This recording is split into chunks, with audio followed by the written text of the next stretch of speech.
So I have a couple of disclosures. I hate fluoroscopy, and I'm very impatient. So when it comes to the minimally invasive surgery, you know, Fred talked about being punched in the face. Well, it's like fighting back with one arm tied behind your back, and I just don't think it's practical. I do give him some credit because he started talking about anterior surgery, so slowly they're moving back to open surgery. If you start talking about anterior, then hybrid, open in the back down to the lumbosacral junction, we're slowly starting to realize what really works and what doesn't work. So, and I'm only teasing, but I'm going to give a quick talk of why I think minimally invasive surgery, I think certainly there's an evolution, and I certainly think 10 years from now, certainly 20 years from now, there's going to be a role for minimally invasive surgery, for robotic surgery. Hopefully I won't be here in 20 years practicing spine surgery, but I do think there's a role for it. But today, when I see people advertising routinely for minimally invasive surgery for all problems, I get a little frustrated, and especially for the major deformity surgery. I think, when we look at minimally invasive surgery, we have to start looking at what are the indications. First of all, I think the direct lateral interbody fusion really kind of brought into light minimally invasive surgery for deformity surgery, and all of a sudden we were fixing every degenerative scoliosis that walked into our office thinking that we can fix that. We have this tool that straightens the coronal deformity and fixes their back pain supposedly. So I think the important thing is the indications for deformity surgery should remain the same. Just because we have a minimally invasive technique doesn't necessarily stretch the indications. It may change a little bit the morbidity of the surgery, and you may think you can get away with more if someone's obese or so forth, but the true indications for doing deformity surgery should stay the same. More importantly, the principles have to remain the same, and that includes levels. Do we go up to T5? I haven't seen a lot of deformity surgery that extends from T5 to the sacrum. Do we go to the sacrum, for that matter? Because we see a lot of deformity surgery stopping at L5 because the direct lateral interbody fusion can't go below that. Do we add iliac fixation? Again, we've seen in some cases you can do it minimally invasively, but it becomes much more challenging. So we're starting to see techniques, in terms of principles of deformity surgery change because, quote, the limitations of minimally invasive surgery. And then ultimately we have to look at it, is it the same? Are the outcomes the same? Clinical outcomes obviously being the most important, but also fusion. Are we getting fusion? I still find it hard to imagine how we're getting thoracolumbar fusions when we put these screws percutaneously into the spine, especially up in the thoracic spine, and then just muck up the facet joints. In my hands, I can't even get it done openly fused, but we need to make sure these patients are being fused. Is the alignment appropriate? Now we have great ways of measuring sagittal balance, pelvic incidence, and lumbar lordosis, and determine are we truly restoring the sagittal alignment and coronal balance. And then we look at complications. Is the recovery truly a lot better than it done openly? The cost, I mentioned this morning, we see some patients having direct laterals from T11 down to L4 or L5. That's the first stage. The second stage is an ALIF at L4-5 and L5-S1, and the final stage is a T10 to the sacrum. And biologics at every single level. Those are 2 or 3 operating room visits, and not to mention the OR time for that. So those are important things when we start talking about deformity surgery and the cost of deformity surgery, and is it reasonable? I think radiation exposure is also a significant issue that we need to talk about. I think obviously some of the newer navigation techniques minimize that, but the learning curve does expose patients and physicians and staff to radiation, and I think that's important. And obviously the time, as I mentioned before.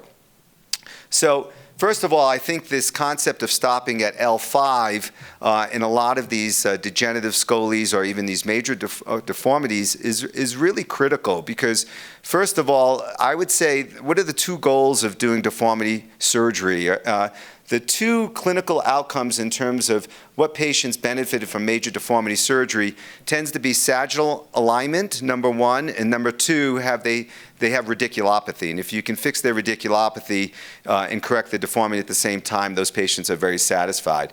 Well, most patients with a lumbar radiculopathy, a lot of those patients are due to the fractional curve at the L5-S1 junction, and it's due to up and down foraminal stenosis. So certainly stopping at L5 doesn't make a lot of sense in that case, number one. And number two, trying to do a large sagittal correction and stopping at L5 also really sets them up for a junctional problem. So I think those are two important things to remember when you're trying to do deformity surgery. Now, so I think it's, number one, important that if you're going to do minimally invasive surgery, that you really carefully look at the lumbosacral junction, obviously look for facet disease, stenosis, instability, overall alignment, look at your long films. And then even with a open technique, fusing to the sacrum can be challenging. There's a high pseudoarthrosis rate. You can get inadequate correction, instrumentation failure, and even sacral fractures. And so minimally invasive surgery has slowly figured out that we need to go down to the sacrum. They've added things like the TLIF, and the TLIF certainly is a appropriate form of fusion, but in my hands, I can't restore the lordosis, number one. Number two, they tend to have a much smaller footprint than an A-lift graft, so they are certainly not as biomechanically as stable, so they have a higher pseudoarthrosis rate. The trans 1 screw or axial lift, I'm not sure who's still using that, but I remember when Neil Anand was speaking highly on doing his T10 to the sacrums and adding an axial lift. I think he's even figured out that that doesn't work. And then iliac fixation, again, is it possible through a minimally invasive technique? Yes, but certainly more challenging, and then certainly I see many more surgeons leaving it out. So I think in my hands, the A-lift is the most important technique in terms of both coronal and sagittal correction. And so Fred obviously ended his talk on this, so I won't dwell too much on this, but I think even Sig this morning talked about restoration of sagittal balance.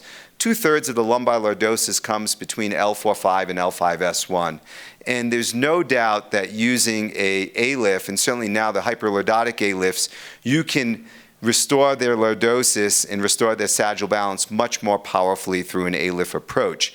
Matter of fact, the nice thing about doing open deformity surgery and doing A-lifts first and following this up posteriorly is I can dial it in. It's not very complicated. I measure the pelvic incidence and lumbar lordosis preoperatively.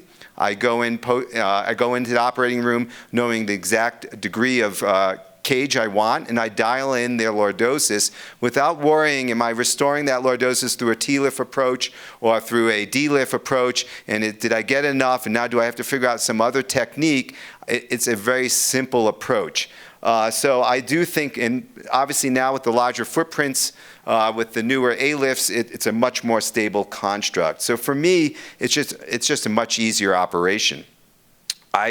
Some of the practical considerations, I think, with hyperlordotic cages, which make minimally invasive surgery a little bit more challenging, is that, you know, when you put a 20 or 30 degree cage in, you really close them down posteriorly. So if you don't go back posteriorly and do a generous foraminotomy, you're going to end up with some patients that have significant foraminal stenosis and radiculopathy. So for me, being able to look and decompress posteriorly at those levels is very helpful. The other thing I do is I get CT scans preoperatively to make sure the facet joints aren't fused, to make sure I can pop them open posteriorly. I take down the PLL posteriorly, and I try to put in as big of a graft in so I can distract them posteriorly and give them as much height to avoid that foraminal stenosis. So I do think it's important that the hyperlordotic A-lifts have really added significantly to our sagittal correction. Coronal correction is also extremely important.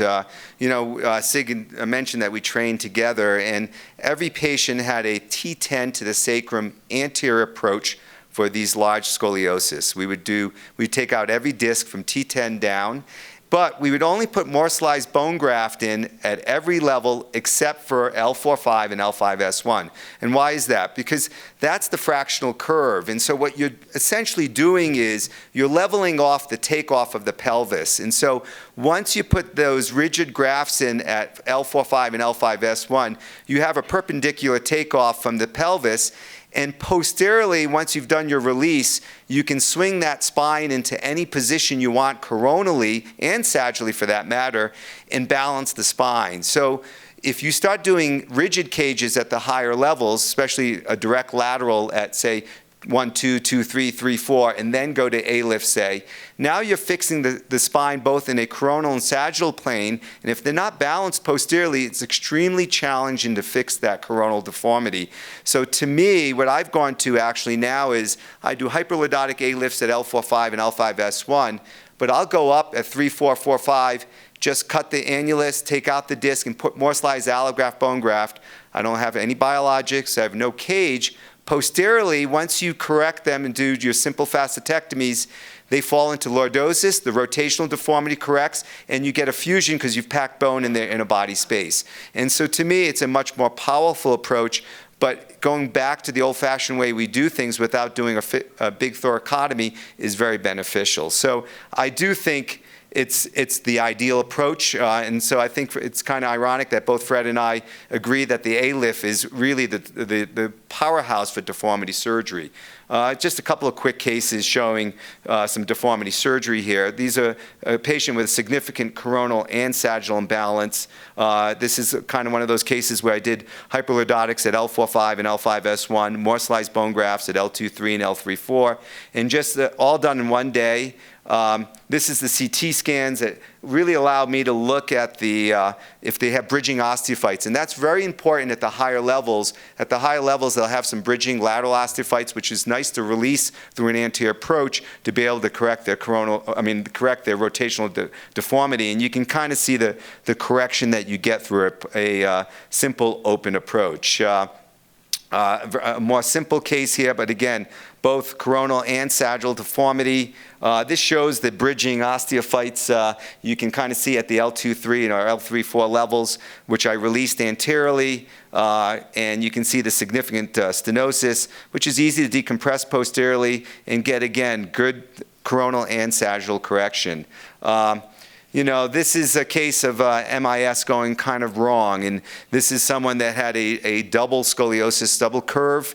It was fixed through lateral cages only, stopped at L5, and they did a decompression open, actually, in this case, but put in the lateral cages, and obviously did not do much favor for this patient. They didn't fix their sagittal correction or their coronal correction, and so this created a significant problem now, because now you have a fixed deformity in the middle of the scoliosis, and you have to balance it. And so in our case, we did a hyperlordotic cage at L5-S1, but if you looked at their CT scan, they had bridging osteophytes above, so I did do a direct lateral above and then corrected them through this multi-stage approach, all done in one day. So I do think in the end of the day that you still have to stick to your indications, your principles.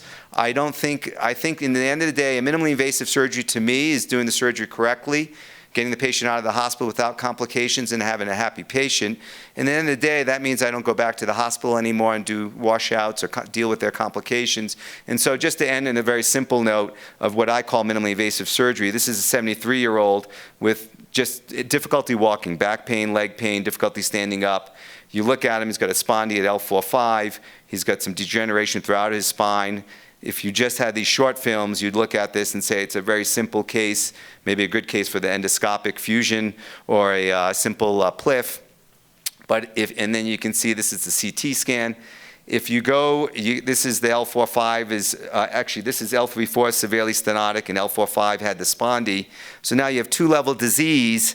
But if you just looked at this, you would think about doing maybe a posterior lateral fusion, a posterior inner body fusion. But if you go to their standing films, you kind of see that there is a significant deformity in this patient. And so, again, through an open approach, in my hands, doing a two-level A-lift with the 20-degree or 15-degree cages I think we put in this patient, and doing, just fusing the two levels and decompressing the two levels, I restored the sagittal balance and decompressed the spine. I dealt with their stenosis and their deformity. Again, done openly, but through what I would call a minimally invasive approach. Thank you.